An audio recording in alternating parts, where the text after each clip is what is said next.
So, thinking back to your childhood, what comes to mind? Well, let's see. I remember.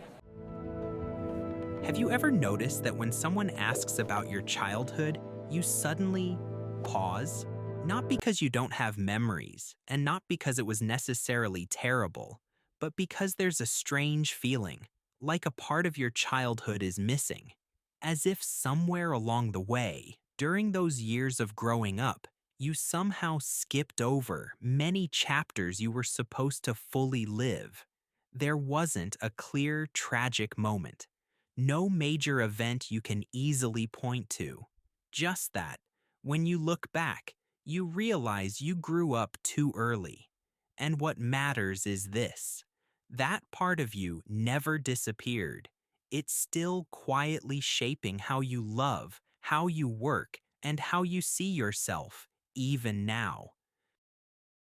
When people talk about a child growing up too fast, they often imagine extreme circumstances. But in reality, it usually happens quietly. Maybe you had to take care of yourself and your younger siblings at a very young age. Maybe you became the family peacekeeper, learning when to stay silent and what to say to avoid conflict. Or maybe you constantly monitored adults' emotions because the emotional atmosphere at home determined whether you were safe. These experiences aren't usually labeled as trauma in the traditional sense, but the repeated weight of age-inappropriate responsibilities causes childhood to close much earlier than it should, far earlier than it does for other children. In psychology, this phenomenon is called parentification, when a child is forced to take on emotional or practical roles meant for adults. The important thing to understand is this: it wasn't a choice, it was adaptation for survival. A child doesn't become mature because they want to. They do it because there is no other option. If you're listening and this feels very familiar, leave a comment with the number 1 below. No explanations, no stories. Just a number is enough. It's a way of saying to yourself, yeah, I see myself in this. And you're not the only one who has felt this way. Many studies show that children who experience parentification often develop a very composed exterior. They appear calm, responsible, and emotionally controlled. But it's important to understand, this isn't natural maturity. It's a survival mechanism.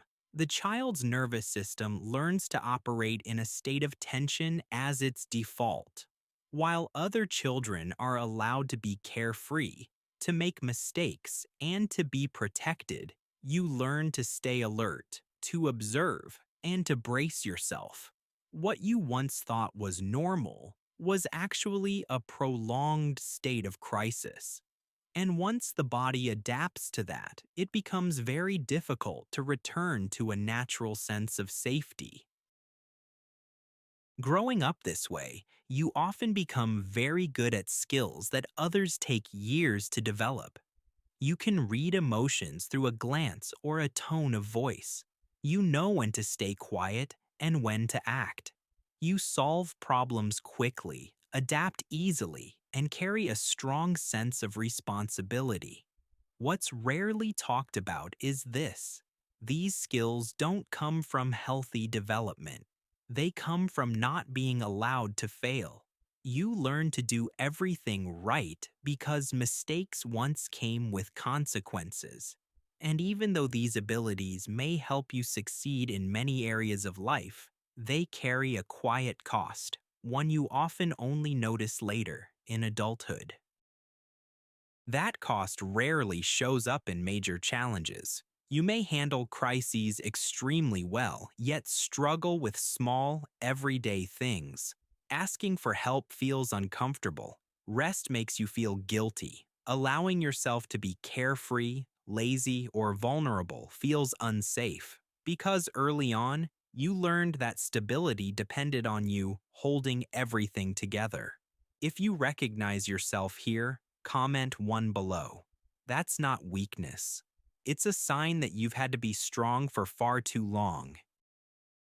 What's important is this. You didn't just learn a few lessons from that childhood. You built an entire operating system for life, one based on control, prediction, and constant readiness for the worst. And that operating system is still running, even though your circumstances have changed. You may now live in a safer environment with healthier relationships, but your body and mind still react as if everything could collapse at any moment.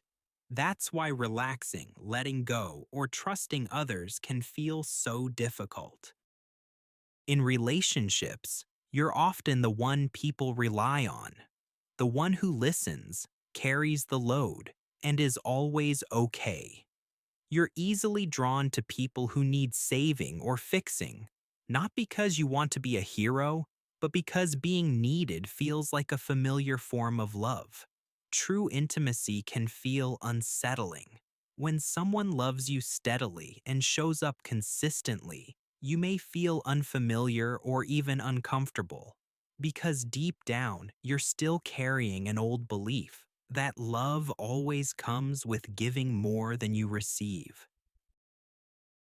Many people who grew up too fast have a complicated relationship with success. You achieve a lot, but it rarely feels like enough. There's a constant sense that you need to do more, faster, better to prove your worth. Because early on, your self-value became tied to being useful. If you see yourself in this loop, comment 1 below. Just a number. It's a way of acknowledging that maybe it's time you no longer have to prove anything to be worthy of love.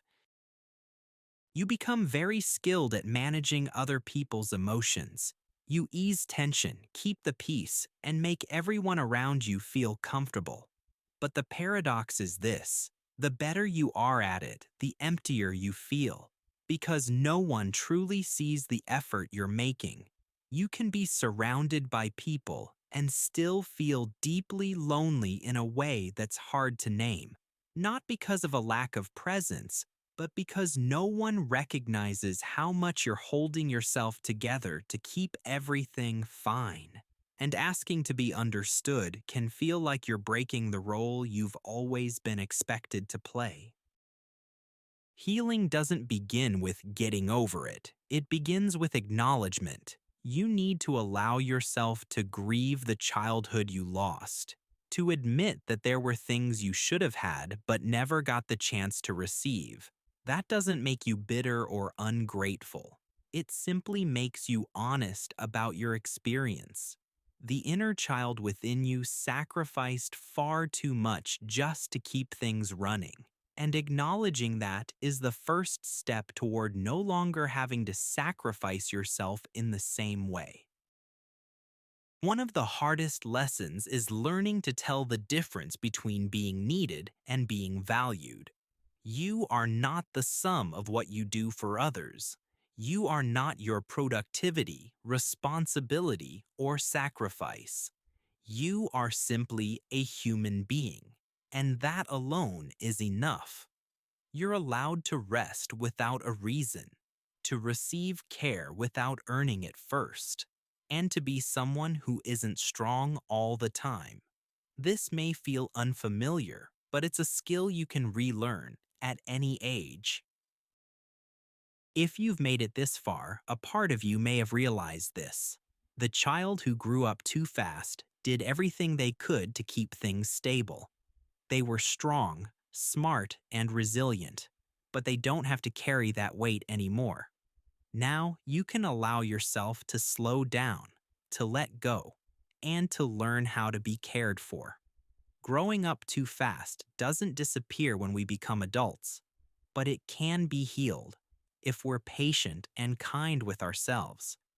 If you found this video helpful, don't forget to subscribe to SimplePsych and turn on notifications for more psychology videos so we can continue exploring the human mind together. Thank you for being here.